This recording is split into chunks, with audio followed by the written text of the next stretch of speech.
For inviting me here. It's always a very great pleasure to be in Montreal, and especially this time of the year. And maybe not yesterday, but otherwise it's really probably the best moment. So following Scott's example, right? Since this is my first one and I have time yet, I am going to start slowly and right, discuss models and things like that, right? And I'll probably try to cram everything important in the that I haven't mentioned before in the last lecture as well. But still, let's see how that goes. Yeah, so there's an asterisk to what I've just started to say, which is essentially if you know a little bit about mean field, you can probably safely sleep during the next 45 minutes. There's no problem. Okay, so what I want to talk about is what can be said about the limit for a large number of particles of systems of interacting agents, interacting particles in the mean field scaling. So the kind of system that I have in mind are of the following form. Particle is represented by a vector state xi, right? Which typically you can think of as position, but it can incorporate other information about the state of the particle. Now, typically here I will take xi in Rd and sometimes on the torus, and I'll switch freely from one to the other, sometimes without telling you.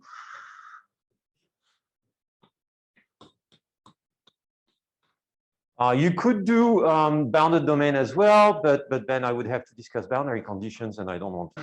Of course, we have a lot of them, right? So I goes from 1 to n, and n is very, very large. And so that's going to be the whole point, is what we can say about the properties of this kind of things for very, very large n. And so properties in the sense, what kind of limit do we have? I'll discuss a little bit the fluctuations around the limit and things like this. And I'll often call this the first order system versus what I'll call the second order system. I'll write in the following way. All right, so this is actually, as it's written here, it's a special case of a system over there, right? When my state vector xi now, instead of being just position, is position velocity. And then the interaction kernel, instead of depending on the difference between the two state vector, only depends about the first part of the state vector, meaning the position and not the velocities.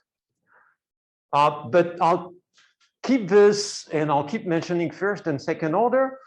And that's because of the specific structure of the interaction kernel that we are going to consider. So let's jump to that, right? What kind of K would we like to have here? Now, there's a huge zoology of examples of system like that, right? So there's no way that I'm crazy enough to try to get into doing a description of those. So I'll stick to super classical examples. And the first one is the case of Colombian forces. And so that's the following formula for K in dimension D, right? And depending on the sign of alpha, right, the forces are repulsive, alpha positive, or attractive, alpha negative. This is the first example, right, of many particle system that we had, because it's really the system that Newton would have written if he was using the same the same type of mathematical language as we are, right? So if I choose alpha negative, this is the interaction of a set of point masses in the whole space. That's it, right? And alpha positive, you jump 1 century, right? Because now this is Coulomb, end of the 18th century. And what you have is the interaction of point charges in the whole space, right? Through electrostatic interaction. So this is correct in the second case only as long as the velocity of the particles is not too large with respect to the speed of light, so that you can neglect the magnetic field that is being created by their movement. And this is for this system, right? For second order. Reasonably funny that this is actually probably the most difficult case for the theory of mean field, right? And actually Newtonian, so attractive interaction being even harder than Colombian. So it's all like the one system that we essentially don't know anything about is the first one that was ever written. And this kind, so you see here that of course what I have is I have a gradient of a potential, right? The potential being the fundamental solution to Poisson in and I'll skip the pi, right? X in dimension 2. And this turns out to be a very, very useful object because Poisson equation shows up everywhere. So now I can go to the second example, a first order system, which is the Biot-Savart law for first order. This is right, the same formula in dimension 2, the gradient, except now the perp means that I rotate everything by pi over 2. And this is the velocity created in an incompressible two-dimensional fluid by a point vortex at the origin. And so when you insert that into the system, what you have is the so-called dynamics of viscous point vortices. And this is something that without viscosity was introduced by Helmholtz in the mid-19th century. The objective at the time was what Helmholtz was saying, studying turbulent behavior of fluids, right? I don't think we would call that turbulence nowadays, but let's not get into what is a turbulent flow and what is not a turbulent flow. And let me just say that it's still useful to understand singular flows into the incompressible fluids, right? Without going further. And you see that it's very remarkable that it's exactly the same singularity and basically exactly the same kernel. And you keep a Hamiltonian structure, meaning if I neglect the diffusion for a moment, right? Then this is a Hamiltonian flow, and this is also a Hamiltonian flow. And the last big example, of course, now if I'm looking at first order system, consists in looking at gradient flow, right? And I can again choose phi, which is the fundamental solution to the Laplacian, right? So again, I can choose phi, which is I have a dissipative flow, right, for the first order system. And the property of the flow now is going to be the most impacted by the choice of the sign here of the coefficient, right?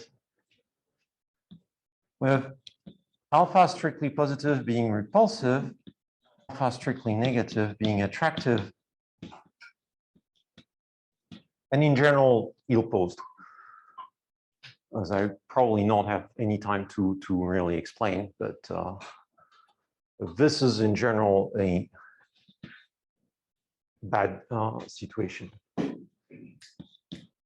Except in dimension 2, and even in dimension 2, for many cases, we have examples of blow up in finite time now. So that's a little bit the range of kernels that I want to look at, right? And now this allows me to be a little bit more precise about why I'm actually writing those two systems, instead of just saying that, well, let's just look at that and treat this as a special case. And you see that it's not so much in terms of a singularity, right? because the singularity seems to be very comparable in all those situations. Well, I chose it like that, but again, that's not really a coincidence, because Poisson equation is showing up in all those cases.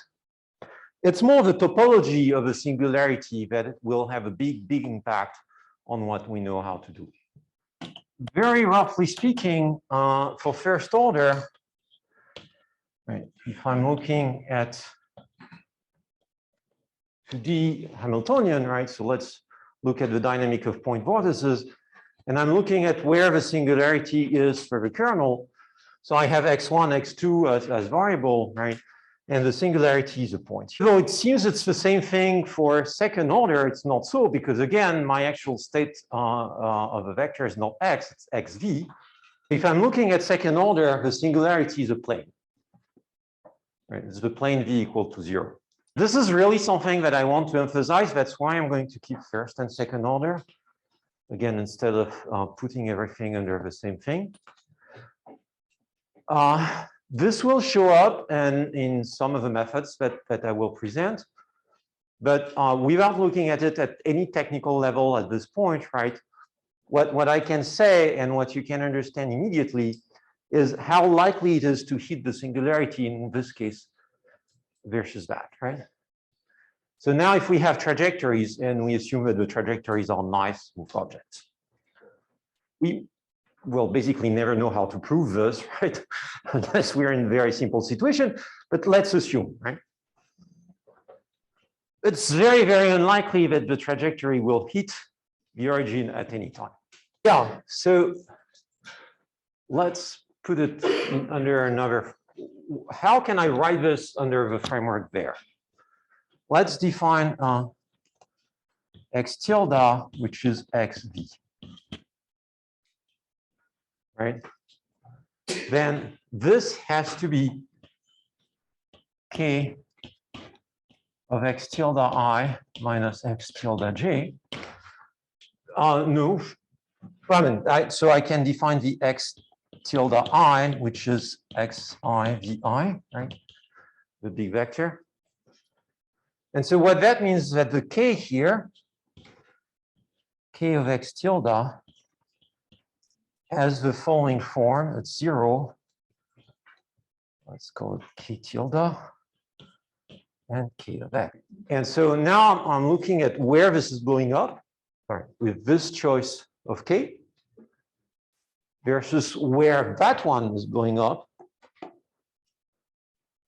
or that choice of k.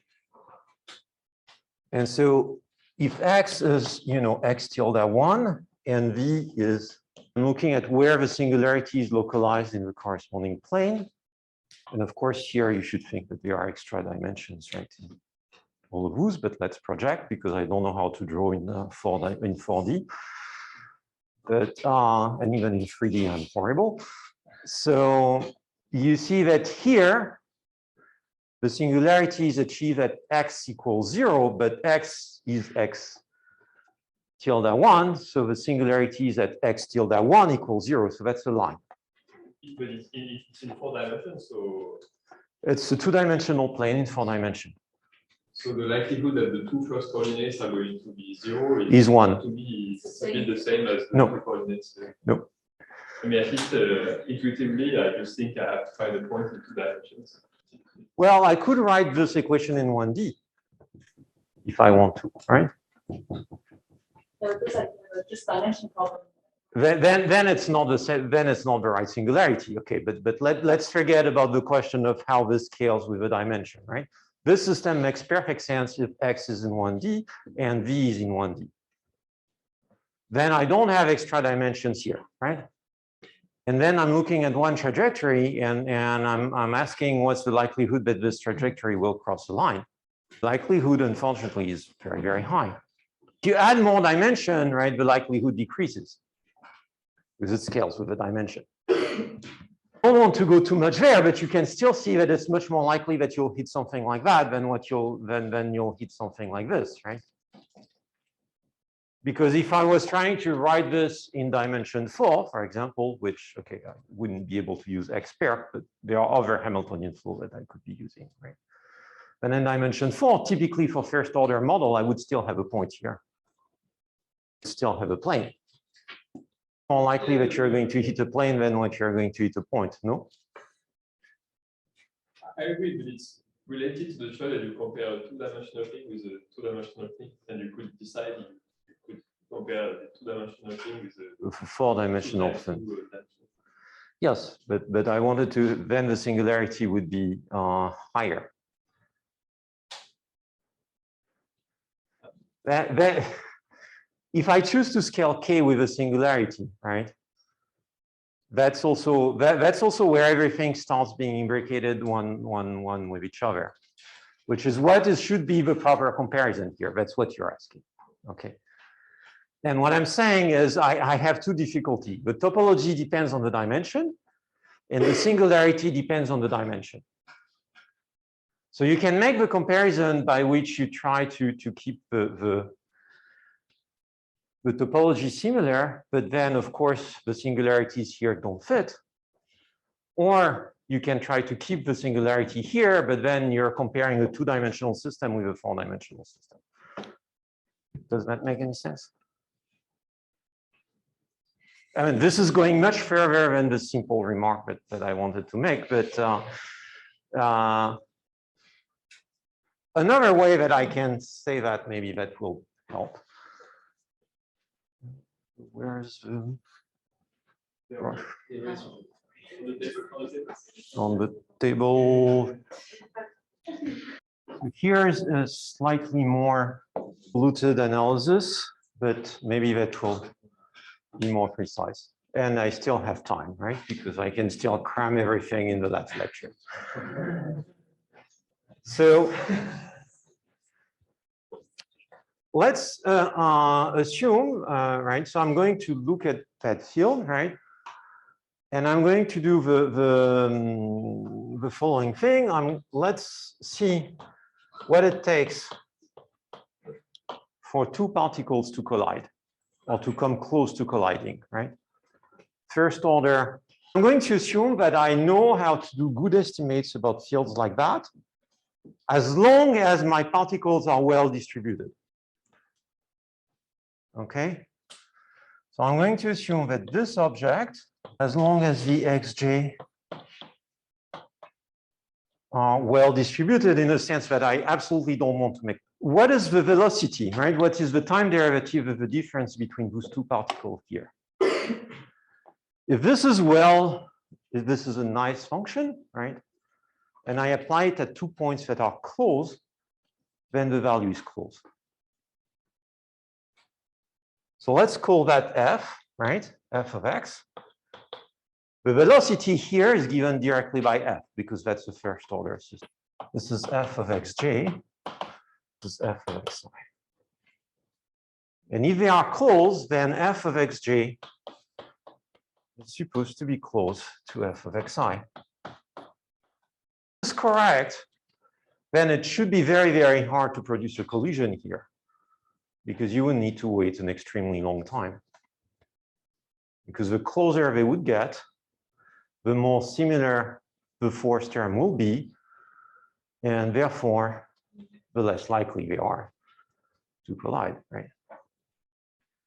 Now, making this rigorous will fail in a certain number of cases, will depend on the singularity, would depend on defining well distributed. So, right, this is a gross oversimplification of what you should be trying to do, but it shows that at least in some cases here, there are strong, compelling reasons why particles shouldn't cross. Pierre-Emmanuel, I don't understand how you're defining f. I think because should f of xi not just be infinite? Yes. Absolutely. Let's, for the purpose of this example, let's assume that I can ignore the self-contribution, right? Which is part of the problem in trying to make this kind of argument rigorous. You can make them rigorous, I should say, okay? There are papers that explain that and that use this. I'm not saying that here K is necessarily something that would blow up like that as either, but all right. In the second case, well, here I have Vi and here I have Vj.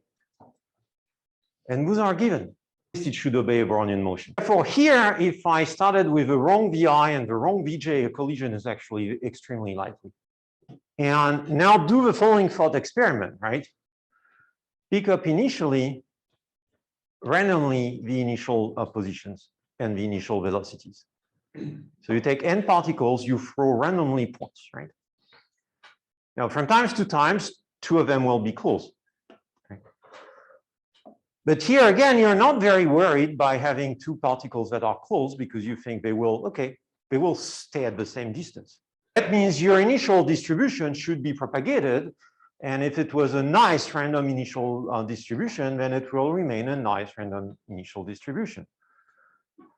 But if you do the same thought experiment here, now from times to times, you will be very unlucky in the sense that you will have two particles that are close with a relative velocity that is more or less going to produce a collision relatively fast. And now there's nothing to prevent that. As a matter of fact, if you believe that your dynamics is smooth at that level, you should expect it. If I take the parallel with hard spheres, right, then this is completely obvious, right? If you say that no, my particles are hard spheres and they travel with constant speed until they collide, right? This is a bit of a strong rescaling of K, right? Then here, yeah, we'll have collisions, right? With high probability, otherwise Isabelle talk would have been completely empty.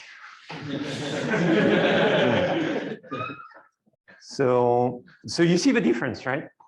Easily do hard sphere collision for first order model because nothing would happen, right?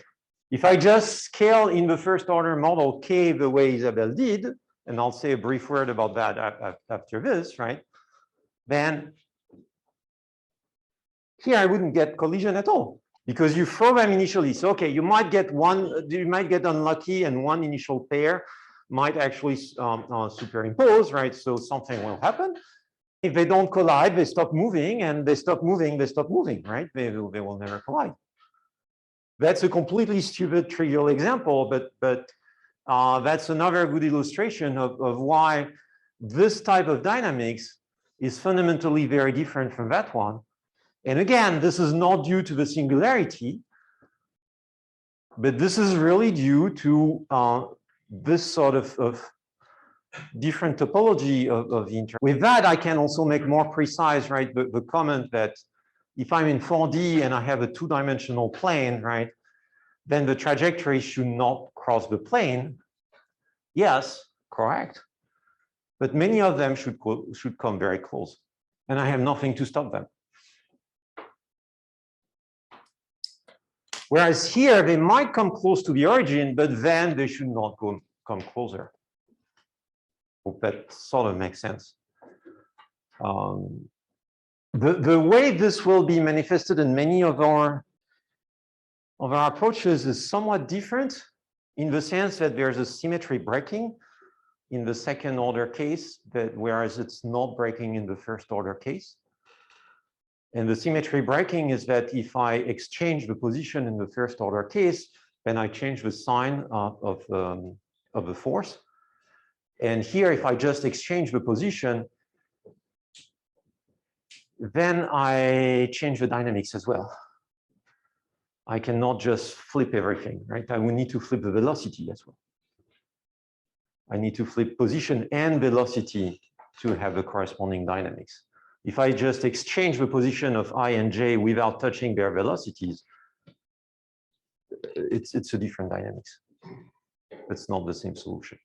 That's the way it's going to manifest more commonly in a lot of the approaches. We'll lose a cancellation that we have for first order system and second order system. But again, there's this more general problem that even if K was not symmetric, right? So even if K of minus X was not minus K of X, we would still see a difference between the two. Way more time, but that's fine. Now, let's talk about the last couple of very important things here. First one is, thank you. I think you realized I was not going to do it. So that's the mean field scaling, right? It's very nice because at least formally, it makes the sum of order 1. So you expect that the dynamics should not be multi-scale, right? That everything that happens should happen at the same time scale. Now, it's not the only scaling that you can put on a many-particle system. Of course, you have the Boltzmann-Grad scaling. Sorry, Isabel. But this is very useful, right? I could put a different, I could rescale things in a different manner. And then I would have something that looks more like hard spheres, or should look more like hard spheres as n tends to infinity. And in some sense, what I usually say is that the mean field scaling is the simplest interesting scaling that you can put on a system like that. We could do a whole discussion of this, and I'm not going to. I'll just point out that when you start from this kind of system, right, and here what you have initially is physical constants. So you start from an actual physical situation. Let's take point charges, right? Then they have certain positions, certain velocities. It depends on the size of the box. It depends on how you prepared the experiment. And here you have a constant, right, which is going to be the square of this charge divided by the mass, and the constant is whatever it is. So then you can start rescaling everything, and if you rescale everything, you'll have all sorts of physical parameters everywhere. In the examples that I showed, it's not easy to get something else than the mean field scaling because K is homogeneous. So whenever I will rescale the position, right, whatever I would have inside is actually going to go outside and show up in front of it. So typically, if you want to end up having scalings like Boltzmann-Grad, it's very useful to have screening effects to break the homogeneity of the interaction. So that then you can introduce a different spatial scale here from the time scale that is showing up there. Another obviously important point that I haven't discussed is those guys, right? The WI here, I'm going to assume that there are n independent Brownian motion. And there's a lot of assumptions that go into this, right? There are cases where you would like to have one noise driving the whole dynamics, for example. So what happens if, you know, instead of having an independent one, I put the same noise on each of the trajectory? Or I add the same noise to the n independent ones. And then a lot of what I'm going to say would have to be said in a completely different manner. Probably a more simple situation where you might still see some differences. What happens if the diffusion here, sigma n, depends on the state of the particle itself, right? So what if sigma n is sigma n of xi or sigma n of xi vi? Now, sometimes this is relatively simple to handle. Sometimes it's not. Really depends on the method and in the assumptions that you put. But here is immediately another more complicated case. What if sigma n depends on something like this? What if the diffusion that is experienced by one particle depends on some sort of empirical field generated by all the others? Which, if I have point charges, just means that the diffusion experience depends on the electric field, for example. Right? Not completely absurd. Now, this would again require a very different treatment from what I'm going to say. So whenever you start playing with this diffusion coefficient here, you very, very easily end up in outside of the scope of whatever I'm going to present in the next few hours. For me here, I'm trying to separate things into 3 cases within that limited scope and be happy with that. I'm going to take the case where the diffusion does not degenerate, right? So it might converge with something. You might have a scaling, an independent scaling, but it doesn't degenerate at all. There's the deterministic case where the diffusion is constant and equal to 0, right? And the third case where the diffusion will degenerate. And since I don't really want to consider metrics here, I'm just going to say it goes to 0. And this makes a lot of sense as well in many cases for of statistical physics. And it's usually by far the most painful for the analysis. Because you can't use purely deterministic method, but you can't really use the stochastic regularization or anything like that. So you're kind of in the worst of both worlds. And that's bad. Last quick comment, and then we'll move to starting to do a few things. Here I've assumed that all particles were identical, or how it's more accurate to describe them, indistinguishable, in the sense that if I switch the role of two particles, as long as I switch also their initial condition, I don't change the dynamics, right? So sometimes this is referred to as exchangeable systems because they are invariant under permutation. And it's by far the simplest case. If all goes well, I'll have the last talk on Friday, and then I'll discuss non-exchangeable systems. If only to try to show how much more painful they can be. But I should say that, you know, even within most of the cases that I've described here, if we were doing something realistic, we would need to consider non-exchangeable systems. Right? If I'm looking at the point vortices, for example, there is no reason in the world where the vorticity at each point should be the same.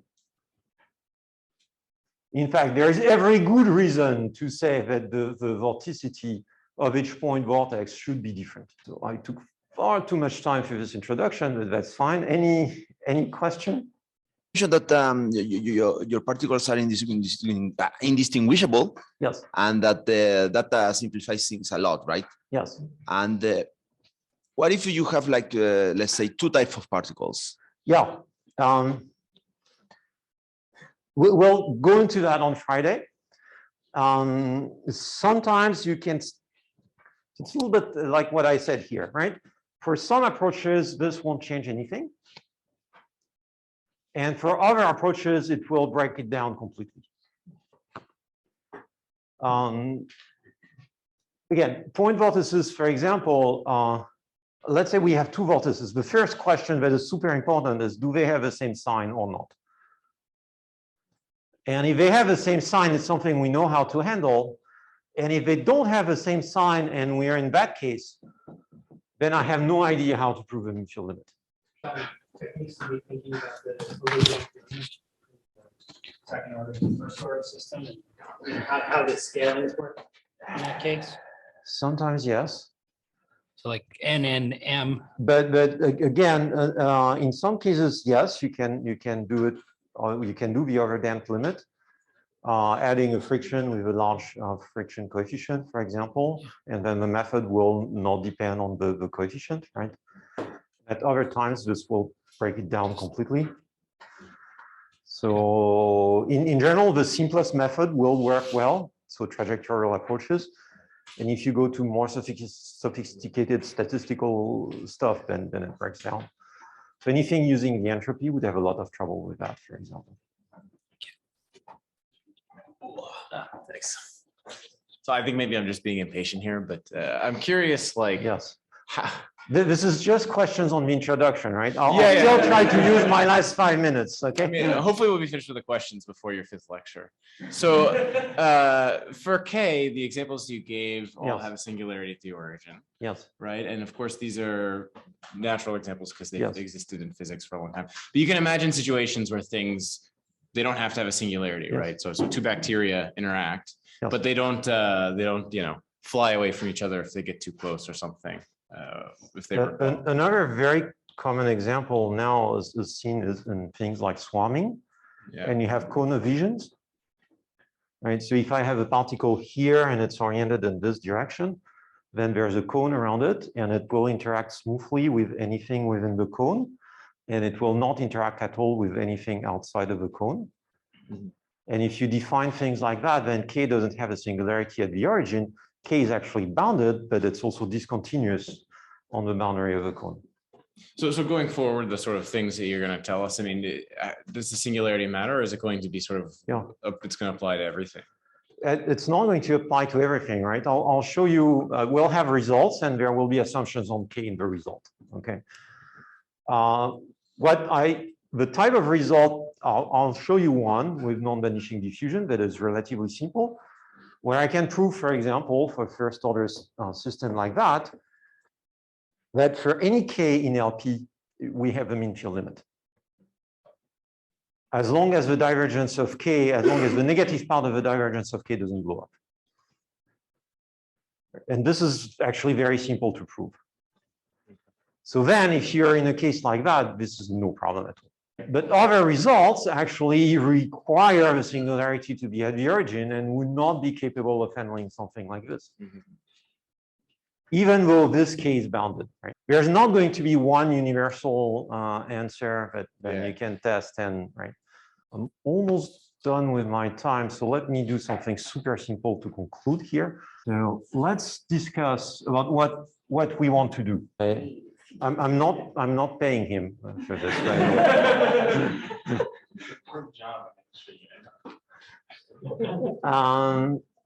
So the very basic idea in the system is the following relatively stupid observation. If we knew that the xi were IID, then this would very much be something that we want to apply a low large number. Then this complicated sum, right,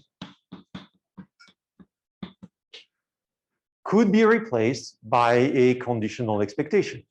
If they are IID, right, it doesn't matter which J you consider as long as it's not I. Since xi shows up in the sum, right, you need to take a conditional expectation with respect to xi. And the nice thing is, if we replace this into the system, right? So now if I'm solving for xi bar, which is this thing, it's a very simple system. And this is a very simple and very nice system because they are also automatically IID. So of course, at this point, we have a completely circular argument, right? Which is, if things were nice and close to being IID, then they would probably be nice and close to being IID because the corresponding limiting system should propagate that. But that's almost a proof. A circular argument is almost a proof. Well, if I had, yes, you're actually quite correct in the following sense. If I had 10 more minutes, I would I would show you the first proof of this. Because you can actually get a first result of propagation of chaos exactly like that. This is McKean's approach, just by defining this guy and actually comparing the two systems and using the law of large number at the right place in the comparison. So yeah, this is actually almost a proof. And so this is the one thing that we would very much like to justify, right? So that's going to be what this course is about, is explaining why we can actually replace that complicated system there by this much simpler version. And this requires quantifying all of this, right? So I have to say why, how, in which sense this is close to that. And then we have to be able to propagate the fact that they remain close. And so choosing which topology we use to make this comparison, right? This is what's going to differentiate all our approaches, basically. So everything will be there. This super important notion that if we have something that is close to being IID, then it should remain close to being IID because the corresponding system should be approximated by something that propagates it. This is what is called propagation of chaos. And it's again something that we'll need to make as quantitative as we can. I should add a quick disclaimer here. Sometimes you can prove a mean field limit without showing propagation of chaos. But those are relatively rare examples. In general, you'll have both of them together or none at once. That's going to be it. This is our goal. Thank you. Okay, great. Do you have any questions for Pierre-Emmanuel? Maybe not on the last 5 minutes. Right? Yeah. Did you say anything about that, this SXI? Oh, nothing yet. The reason for the S of xi is that it allows me to fit the second order system formally under the first order, because the dxi over dt is equal to vi can be represented by a self-interaction. So something like this. But in general, this is something I'll throw away immediately. Even though it can be important, right? I'm not saying, but this is more of a question of, because it's only self-interaction, it's more of a question now of doing SDE with rough coefficients or things like that, which is not necessarily super easy, right? But which is not something I want to discuss either. So you're talking about propagation of chaos a little bit. Yes. We'll talk a lot more about that in the coming. So what happens if you don't start with something random to begin with? This is another complicated question where my answer is going to be depends, right? So I'll talk more at length about that tomorrow, about halfway through. Basically, you can ask the following question. Can I identify the right condition? I can actually replace this system by that. And by right condition, meaning if I give you the initial data, can you tell me if this is going to work or this is not going to work? This is the ideal scenario. When this is possible, then you don't need random initial data at all. Then you can do it deterministically. Now, this used to be extremely important 30 years ago because a lot of people were using particles method. And if you're using this to do numerics, which essentially means going the other way, right? So here you have a PDE and you're actually saying, well, I don't want to solve the PDE. So I'm going to use the approximation of the PDE by the many particle system and solve the many particle system because I like solving ODE or SDE better. Then this is what we would need to know. Right? If I put the particles on a grid initially, for example, which is absolutely not random, do I have convergence? Again, for some of the simpler methods, but actually in my talk, I'll talk about trajectorial versus statistical methods.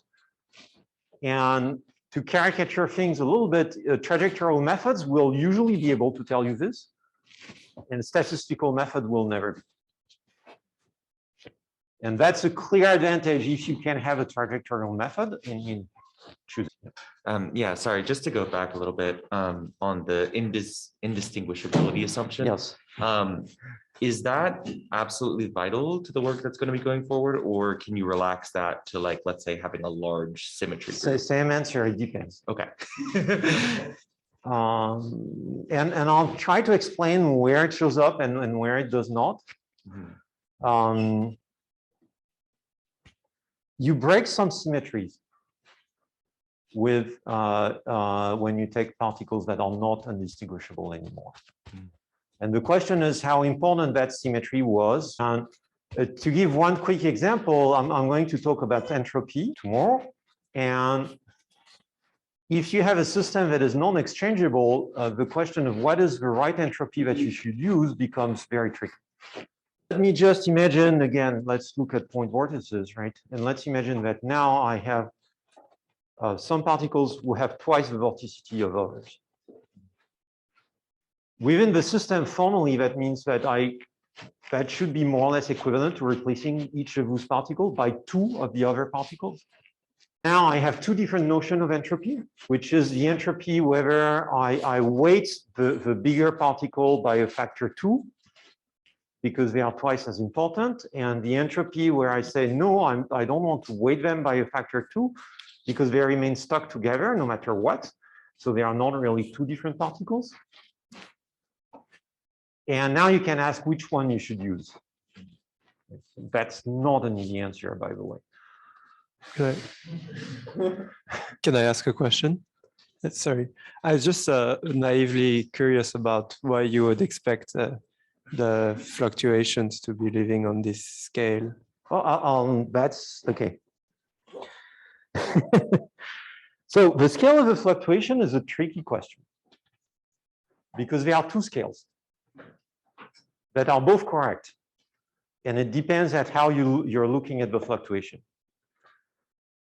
Now, on this scale, I will actually show you that the fluctuation are, if you look at it like that, at the trajectory level, I will actually show you that the fluctuations are of order 1 over square root of n, in the sense that we will write an equation on the fluctuation in the deterministic case, and we'll show that it's the right order. Looking at it from a statistical point of view, then the fluctuations are actually of order 1 over n and not of order 1 over square root of n. And we'll go a little bit into that because I'll show also that at the statistical level, the fluctuations are of order 1 over n. Cancellations that are inherently there depending on which object you're looking at to understand the fluctuations. Here, then this appears where here you feel like this is a law of large number. There has to be a correction. The correction is given by a central limit theorem. So it's 1 over square root of n. Stop the questions for now because we're already a bit late. So let's thank Pierre-Emmanuel again.